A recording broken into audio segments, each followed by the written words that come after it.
Sabi ng nanay ko, pag meron kang ginawa, meron gumawa ng mga bagay para sa'yo.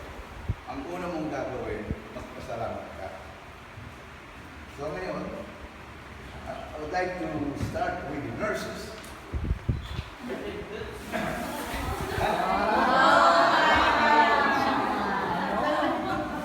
My goodness.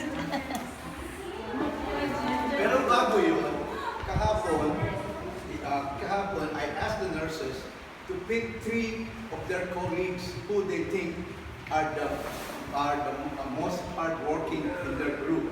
Nagbutuhan po sila. So, ang nanalo, 3. Si Sunday, si Lira, tsaka si Neil.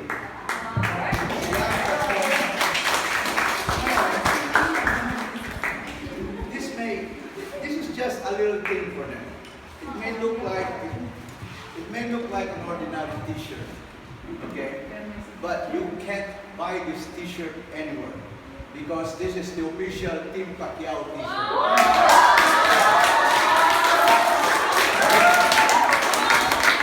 Kung hindi ka member ng Team Pacquiao, wala ka.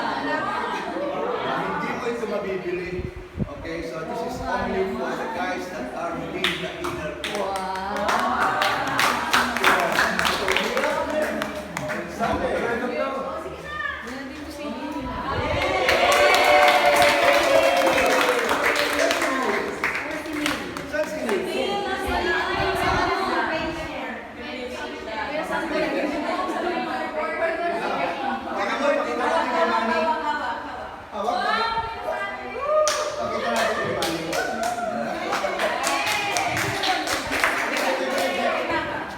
Mani, para sa ito.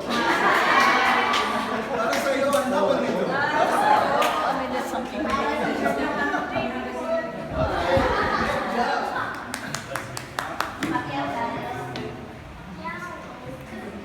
Tapos, hindi pa yun tapos. Yung mga nurses talaga, I really love these nurses. And I really love nurses in general kasi po, ang asawa ko nurse. Kaya siya nagpaaral sa akin.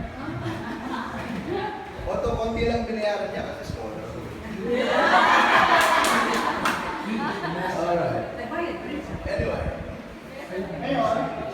when I was here in February, I promised the nurses I would reciprocate for the work that they have done.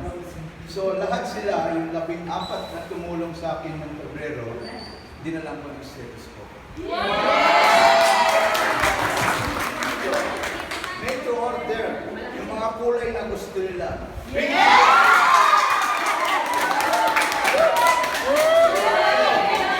I'm glad to get all the nurses last year.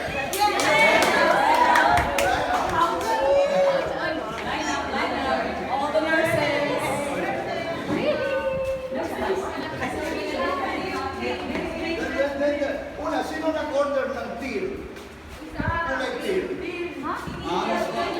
Sige. Wala si Neil.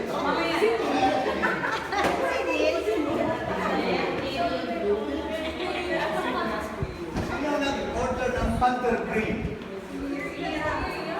Sunday. Sunday? Oh, Mary. Panther Box? Panther Green.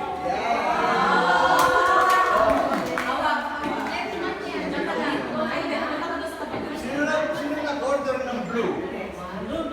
May nag-order ng dark blue. Ha?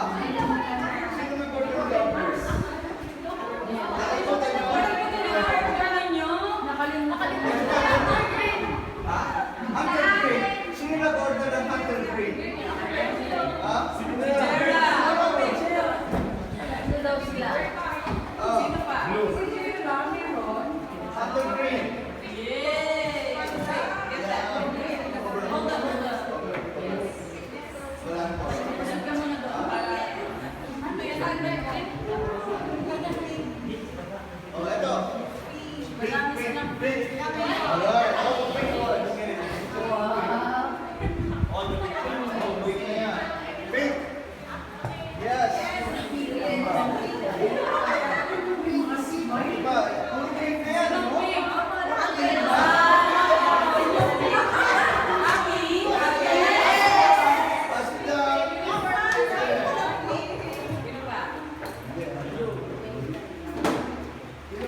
nagkamali sa diagnosis niyan.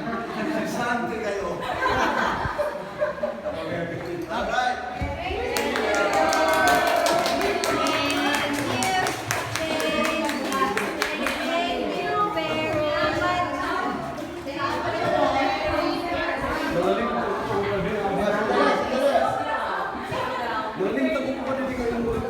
Okay, settle down.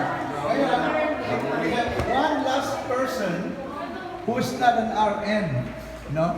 Pero she is very helpful and she's done a lot of the work for us. So I love you.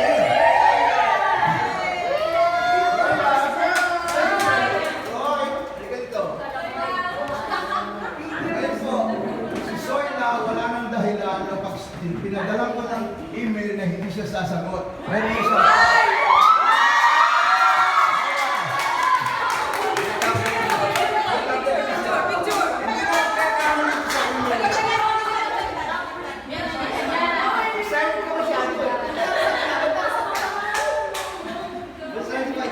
Relax, okay?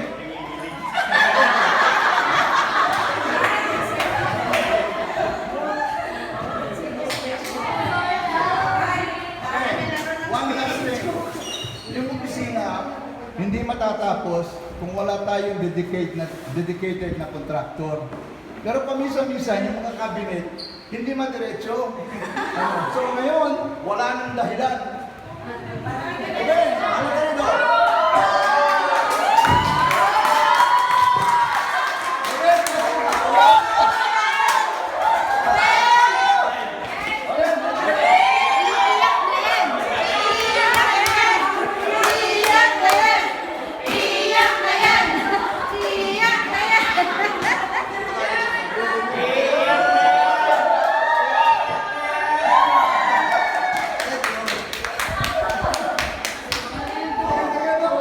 Yung mga cabinet kayo, tuloy-tuloy sila yan.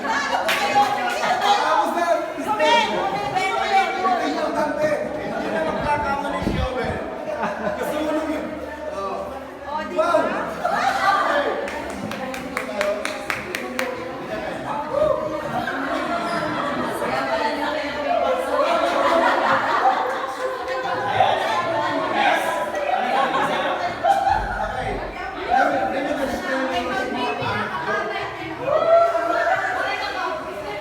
Let me just tell you a small anecdote about all these things I brought. Nung nag-check-in ako sa LA, I was 14 pounds overweight. Dahil dun sa bigat, tapos yung mga stethoscope, sinabi ko permission, ayaw pa rin pumayag, so I had pen overweight. Pagdating namin sa Manila, ayaw ko na magbayad. Nagbayad na ako sa Amerika, hindi na ako magbayad dito. So napag-usapan naman. So anyway, let's get to the serious business right now.